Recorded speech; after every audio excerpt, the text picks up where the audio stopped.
Here is this beautiful Raplanova farm where is Ellie Tucker produce her deli bars. That's our next main treasure product, and I'm very glad to meet Ellie. She's a very nice person, and as we all here in Maine, we really care about our health and about nature around us. So this is organic, completely organic farm. Those deli bars are very healthy, no sugar, all that we love. Very well paired with a good cup of coffee. A plug for my bars is, as Max said, they're very healthy, minimal ingredients, no chemicals, no preservatives. I like to say our coffee bean chocolate hazelnut bar is a perfect bar because it's a great after lunch pick-me-up. You get your coffee fix, you get your chocolate fix, but with no sugar or chemicals. So how did you get to this idea, making those bars?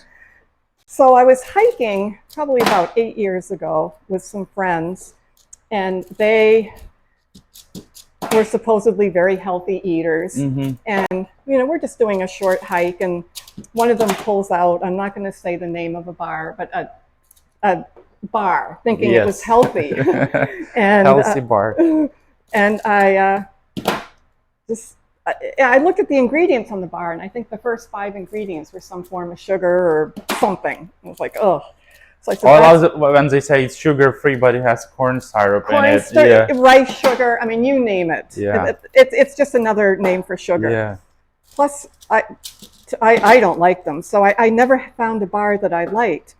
So I thought, that's what I'll do. I wanted to do something after my bricks and mortar, semi-retirement, that something that had a shelf life that was healthy and that I could do on my own. I didn't want to have employees anymore. So I came up with this idea. I was working out of the first shared kitchen, commercial kitchen in Portland. And that was great because, there were about 30 members there, and we would bounce ideas off each other. And so I would come up with a flavor of a bar. I was also a runner at that point, an avid runner. And I just came up with the first flavor, the coconut cardamom almond on a run. And I said, that's it. So I did that bar. And then I did the coffee bean chocolate hazelnut bar. And then I did the fruit, nuts, and seeds bar because I had all the ingredients, because I also make granola. And so I believe if you have an ingredient, you have to use it twice, at least twice. So. And then the peanut, this bar came as a result of a customer. I was replacing a product, and she said our best-selling bar from our other vendor was the peanut bar. So I developed this. One thing that I really, what I like about my bars is that they have a lot of nuts and seeds in them. So many times, you get a peanut bar or a coffee bar, it might have 1 coffee bean or 2 nuts. Or 2 nuts, yeah. And that's what I've noticed. It's so rich. It's very rich. And it's so nutrient because of the nuts. It is. They're very healthy. There's no chemicals in here, nothing that you can't pronounce. It's basically all the bars are dates, raisins, and the whatever flavor it is, coconut, almond, whatever, and a pinch of salt, and that's it. I was wondering, have you ever ask yourself why nuts allergy is such a big deal here? Like in Ukraine, it does not exist at all. I don't know. I have some theories on that, and I'm really not. I don't feel comfortable saying them out loud because I have no idea. I think. But isn't it something strange? And I think there's so much processed food here. You have to wonder: are some of the allergies due to the processing? I just don't know. Unfortunately, because of that, my bars can't be sold in a school. I'm going to tell you a quick story. When I was a kid, there were 7 of us, my siblings and my cousins. My grandmother would send us out to pick blueberries before breakfast. And then magically, a half an hour later, blueberry muffins would appear loaded with blueberries because you get 7 kids out picking, wild blueberries. So the first time I bought a blueberry muffin on my own, it had hardly any blueberries in it. And that has stayed with me. And so I just thought, whatever I've done in my professional cooking career, my bricks and mortar, I've just made sure there, whatever the principal ingredient is, there's a lot of it. Yeah, that's how we do with our coffee. You can see like those 10 ounces, 8 ounces bag, and we still do 1 pound bags.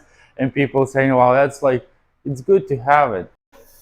So I bake these for, about 18 minutes. Mm-hmm. And I bake them just, they get up to temp. And just getting crispy a little Well, I think it just holds them together more. Mm-hmm. And I think, edit this out, that it maybe helps the shelf life of it. Mm-hmm. And plus, I just didn't want it to be raw. And what is the shelf life for them? Oh boy, I had them tested up to 6 months, and they were still good. So there's like nothing that could go bad. Like there isn't, and I use a very good, high quality barrier proof bag for them. You probably noticed it was a little hard to open. Yeah. But I'm willing to compromise the ease of opening for product longevity and safety. Yeah, I think that's very smart. And you told me how long you've been doing those bars? I've been doing these for, maybe 6 years. I started out making granola and realized that market was saturated. And then I made what I called granola bits. So I took the granola that I made, and again, my granola has just a little bit of honey in it, no other sweetener, no salt. And I would mix it with dates and raisins and make like a bar. But I just didn't get the packaging right. And I'm a kitchen person. I am not, it's hard for me to go out and sell my product. One thing that people don't realize, that in making something like this, yes, the product itself costs money, but it's the packaging. Yeah. And it's just all the other stuff. You have to get labels, you have to get barcodes, you have to, nutrition isn't, that's not a hassle, but it's like we did a hot sauce, and he like the biggest, the most expensive he has, like the bottles for the sauce. Like sauce itself is not that expensive as a glass bottle. Have you ever tried to ship?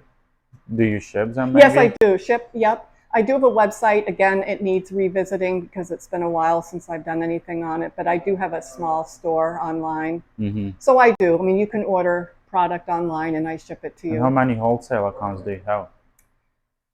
Oh gosh, I don't know. I work with 2 distributors. I don't know what they have. Me, that I personally deliver to, I may have 10, 12.